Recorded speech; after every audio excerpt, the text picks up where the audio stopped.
Super Sunday was the original date that they did. But Omar, if you want to speak on that a little more, I think he has some more details on the memorial ride for Chubbs for next week. Yeah, initially our ride was going to be Sunday the 30th at 9 a.m. But due to Super Sunday, we're going to do it Saturday. We're going to meet here at 12 o'clock.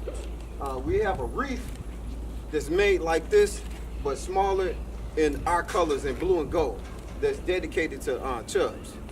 And we're gonna lay it at his crash site, because most of y'all know he was cremated. Then after that, we're gonna go to Manteno Veterans Home, where the motorcycle committee raised $1,000 for the Manteno veterans there. They having a project where they trying to give the veterans there outdoor space. So it's a building process that's being made, which is gonna cost $15,000 to redo it. But our entire region for Veterans Department is trying to raise money for that. And the motorcycle committee is dedicated with that as well, because the majority of us are our veterans. But if y'all can come out, 12 o'clock Saturday. Thank you. What time, Omar? 12 o'clock. 12 o'clock? All right, thanks. Thank you, Brother Omar. Next, in closing, we'd like to bring up Chaplain Ken. He wants to say a few words and end with a closing prayer. I want to ask you, and I want to show of hands, how many people here have come into work and left with one of their co-workers not leaving this plant? Anybody?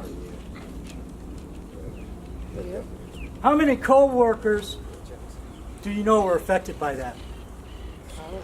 Pretty much everybody in the plant is one way or another. Let me ask you again, I want to see a show of hands. How many came here today and expect to go home after this is done? We all do, right? We never know when our life's going to end. We don't know that. The battle for safety is still going on today. Don't let it fool you.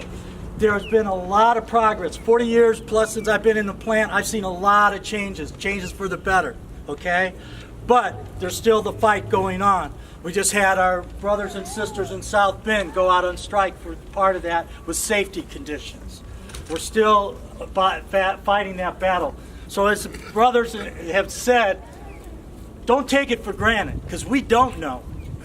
We don't know. We still follow whatever we need to do. Some of these safety rules that they have implemented in the last few years, to me, I think are stupid. All right? I'll just say that right out. But again, I know they're for the better for everybody. And do I follow them? Yeah, I do, because it's for the best of everyone here. So, as a show of unity, I'm going to ask everybody if they come forward and join hands. As our circle always says, because what Brother Chris says is, you can have a brother laying there in pain and they're trying to work on him. The company don't care. We're supposed to love one another. We love our brothers and sisters we work with, but the company, they love money. So what are you going to let go? The greed for money? Or are you going to worry about their life? To me, I care less what management that comes from. Life always precedes money. Father, we come before you today. We just lift up and we just praise you. Number one, for just protecting us and putting all of these rules and legislations in place for our safety. Father, we do lift up the members of families that have lost loved ones, that have gone to work and they haven't seen them come home. We just lift them up. We ask that you comfort them. We ask that we can have the strength to endure during that time, that we can encourage those who need the word of encouragement. And as we leave this place, let us be aware of our surroundings, and let us ever be thankful for what you have given us. We turn this time over to you, and everyone says, Amen. God bless you all. Just a couple more things before we leave, or before we go to the union meeting. Sister Angela Delaney wants to say a word for, on behalf of our chairman. He had to leave to go help his son out. Yeah, just really quick, you know, all the time that we come into work and we work with each other, we're all like family. And at the end of the day, our plant has been just hit by so much tragedy lately. And so many young people, like they're doing a memorial ride, so many young people are dying just day to day. And it doesn't matter how old you are, how healthy you are, if you're what nationality you are, what sexual orientation you are. We have to remember at the end of the day, we're all 551 in family. Amen. So let's go out and just uplift each other, and just if it's just a smile, you know, let's just give somebody a person a smile, because we all have to work here. So let's just have that unity. Okay, and in closing, I'd just like to say that every safety regulation that we have in place that we find cumbersome or that gets in the way, every one of those was bought with the blood of a worker. Every one of those are put in place because somebody got hurt because that safety regulation wasn't there. So we need to continue to build on those and make our workplaces as safe as possible. And I want to thank everyone for coming out to the Workers' Memorial Ceremony. And be safe at work, and come on into the union meeting, and let's have a peaceful and productive meeting today. Thank you very much.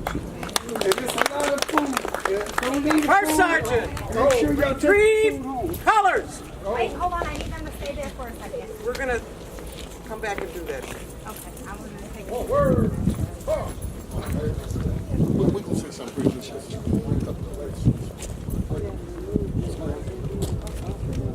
Mark down. Mark. Free to go. I was given a show talk about when I was at work and got sick. Supervisor told me that he didn't have nobody to cover my position. I left there and I stayed in the hospital 5 days. Lay up. Ready. Wish you would have got up and said that. Oh, word. Huh. Get ready to Lay get up. Christian. Lay up. Lay up. Right. Lay up. Lay up. Lay up. Lay up. Right. Lay up. Lay up. Lay up. I'm going to speak at the massacre though. Lay up. Lay up.